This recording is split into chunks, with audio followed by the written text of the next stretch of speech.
জামাই সেজে আমি হাজির হয়েছি,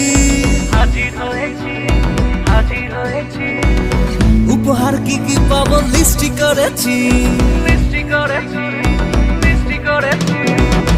জামাই সেজে আমি হাজির হয়েছি, উপহার কি কি পাবো লিস্টি করেছি। জমিয়ে খাবো আমি ইলিশ মাংস কই, খাবো আমি ছেটে পুটে মিষ্টি সাথে দই। ওরা না বেশি সবার দেখাবো